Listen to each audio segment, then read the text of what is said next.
Good afternoon. I am architect Sneha Sharma. I am assistant professor from Dr. D.Y. Patil College of Architecture, Akurdi, Pune.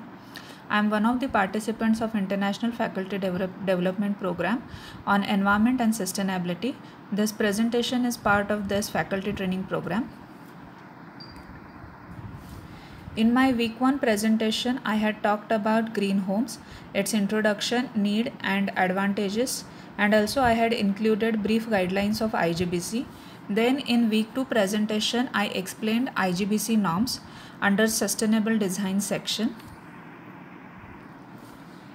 The video outcomes from my week 1 and week 2 video presentations were to understand the concept of green homes, to get introduced to IGBC guidelines, and the review of IGBC norms for green homes rating system under sustainable design section. Now the video outcomes from my week 3 and week 4 combined video presentation will be to understand the carbon emission calculations for household and personal lifestyle, to know the solutions to reduce carbon emission for household and personal lifestyle, then what is the sustainability of solar rooftops, how to do solar energy calculation, and what is the energy saving through solar rooftops. Now let's do the quick review of IGBC norms for green homes rating system under sustainable design part. In this table we can see there are around 10 features, or we can say checklist points, that comes under sustainable design section. First is to follow local building bylaws. Second is to control soil erosion for reducing negative impact to the site and surroundings. Third is to preserve the natural environment by maintaining natural topography and vegetation. Next is the reduction in heat island effect to minimize negative impacts on microclimate and local biodiversity. Then to reduce energy consumption in a building through passive architecture. Then universal design considerations for differently abled and elderly people. Another one is the provision of green parking and also providing amenities within a walking distance. Next is to provide safe and healthy work conditions for construction workforce. And last one is to provide green education and awareness. So first part of this presentation is carbon dioxide or CO2 emission calculations for household and personal lifestyle. To understand the carbon emission in our house and our personal lifestyle, we can make a list of our use of energy like electricity, natural resources like petrol, LPG, and so on. Here I have taken the example of my own house and I have considered my own lifestyle. So there are 3 people in my house.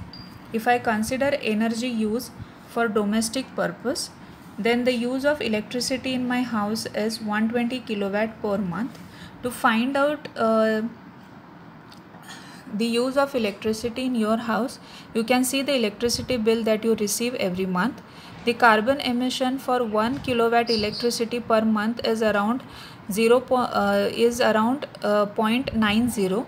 I have referred website of Tata Power for carbon emission standards. According to the standards, here for the electricity use of 120 kilowatt per month, the carbon emission is around 135 kgs per month.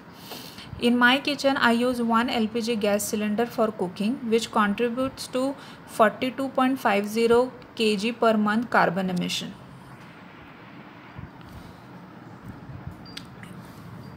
Here, if I consider use of natural resources for transportation purpose, then in my family approximately 8 liters of petrol is used per month, which can lead to 18.62 kg per month carbon emission.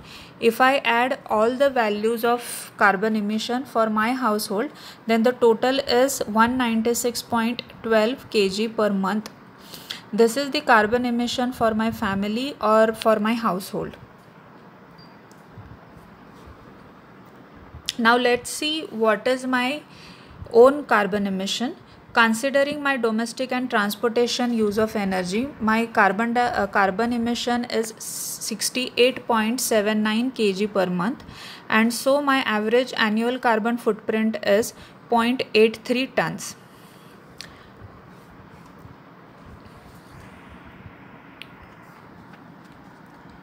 As far as my personal food habits are considered, then I consume organic food to some extent, which can generate 0 0.5 tons per year carbon. I am lacto-vegetarian, for which carbon emission is 0.1 ton per year. Almost all the food that I have is locally produced. So considering this, the carbon emission is 0.1 ton per year.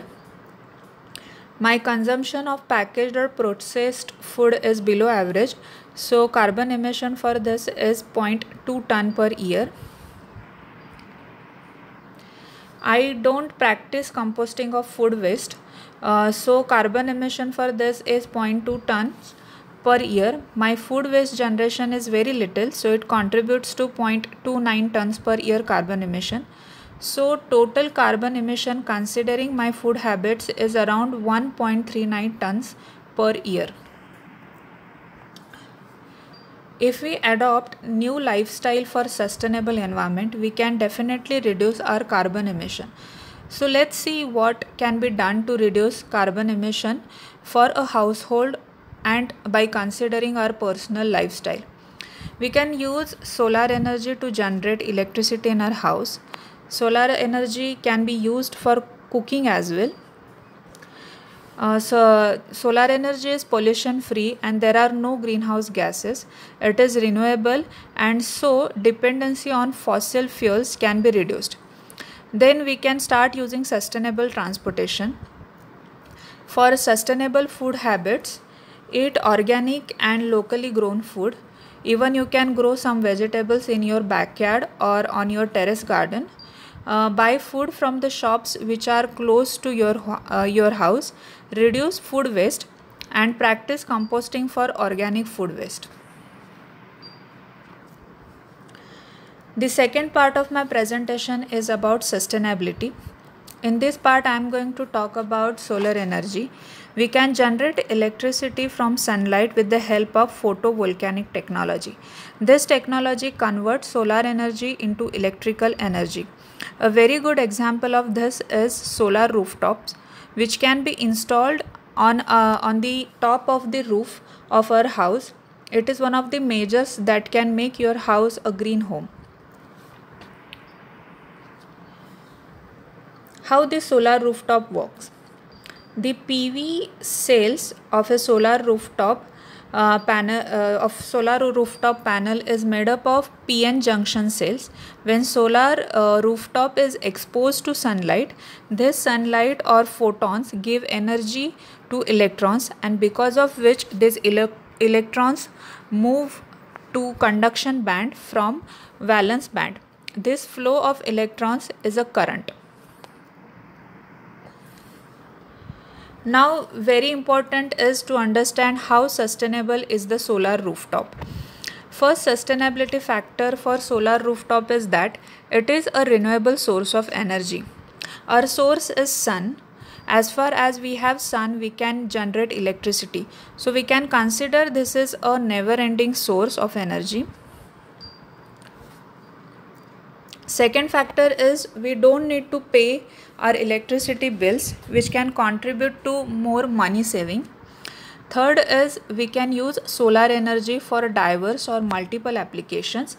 That means solar energy can be used to generate electricity as well as to generate heat to facilitate hot water for domestic use in the house.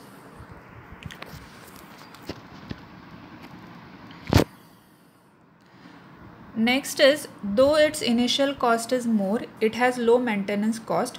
Solar rooftops come with the warranty of 20 to 25 years. Inverters can be changed in 5 to 10 years. There is no possibility for wear and tear. So overall, this solar rooftop is very much durable. And last important feature is that constant advancement and improvements are going on in the sector of solar energy. So surely in near future we will get more advanced solutions of solar rooftops.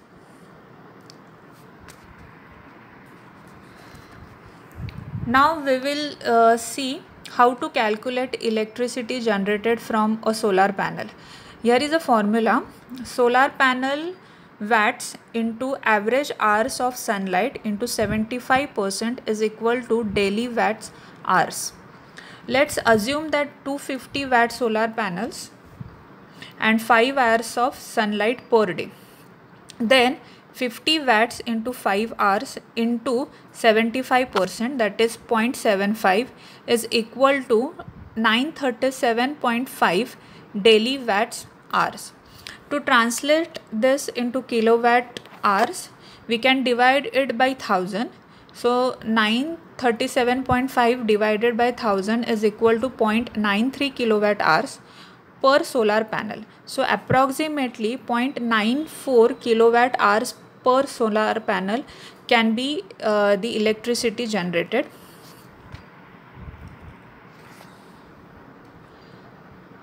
Now let's see what is the energy saving from solar rooftop. If I take my example, let's assume that I want to install solar rooftop for my house, that is for a residential purpose, which is in Maharashtra. My current household electricity consumption per month is 150 units, and if I go for rooftop solar panels, then I can reduce my household carbon footprint by over 151 tons in next 25 years, which is actually equivalent to it is actually equivalent of saving the trees of over 256 numbers in next 25 years.